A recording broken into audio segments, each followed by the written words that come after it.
ఇవాళ తెలంగాణ రాష్ట్రం వచ్చింది. మరి తెలంగాణ రాష్ట్రంలో ప్రజాస్వామ్యం పరిడవిల్లాలని అనుకున్నాం. కానీ నిన్న స్పీకర్ గారు ఇచ్చినటువంటి తీర్పు ఏదైతే ఉందో అది చాలా దారుణంగా ఉంది. ప్రతి ఒక్కరికి తెలుసు ఆ ఎమ్మెల్యేలు మరి బీఆర్ఎస్ పార్టీని విడిచిపెట్టి కాంగ్రెస్ పార్టీకి వెళ్ళారని. అయినా సరే స్పీకర్ గారు ఎటువంటి ఆధారాలు లేవని చెప్పడం అంటే నిజంగా కూడా చాలా దారుణం. రాజ్యాంగాన్ని అపహాస్యం చేయడమే నేను బలంగా నమ్ముతున్నా. ఏ పార్టీలోంచి ఏ పార్టీలోకి వెళ్ళారన్నది కాదు. పార్టీలు మారినప్పుడు నైతికతను ప్రదర్శించాలి, రాజీనామాలు చేయాలి.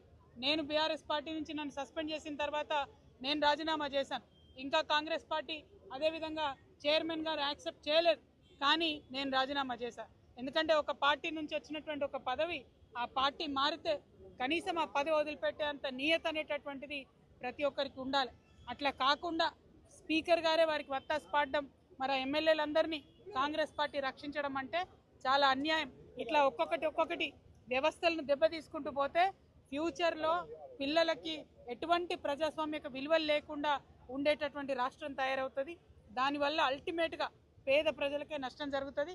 దీన్ని తెలంగాణ జాగృతి తీవ్రంగా వ్యతిరేకిస్తున్నది. స్పీకర్ గారి నిర్ణయం సరైనది కాదు అని మేము బలంగా భావిస్తూ ఉన్నాం. అదేవిధంగా అనేక అంశాలు ఉన్నాయి. ఒక్కొక్క అంశాలను మేము ప్రజల్లోకి తీసుకెళ్తాం. ప్రధానంగా కాంగ్రెస్ పార్టీ ఇచ్చినటువంటి హామీలు ఏవైతే ఉన్నాయో 2500 రూపాయలు ఇస్తామని చెప్పారు. ఇంతవరకు కనీసం దానికి సంబంధించిన ఊసు లేదు, అప్లికేషన్ లేదు, దాని మీద అధ్యయనం లేదు, ఇచ్చే ప్రయత్నం కూడా లేదు. అదేవిధంగా పెన్షన్లు పెంచుతామన్నారు, 2000 నుండి 4000 చేస్తామన్నారు. కనీసం ఒక్క రూపాయి కూడా పెంచలేదు. మేము డిమాండ్ చేస్తున్నాం, వెంటనే మీరు పెన్షన్లు పెంచాలి. ఎన్నికలు ఉన్నప్పుడు ఏదో రైతు బంధు చేసి ఓట్లు తీసుకుంటామంటే కాదు. పంచాయతీ ఎన్నికలు అయిపోయినాయి, ఇక మా ఆడబిడ్డలు మీ ఎంట పడతాం, ఖచ్చితంగా 2500 రూపాయలు ఇవ్వాలి, ఖచ్చితంగా పెన్షన్లు పెంచాలి.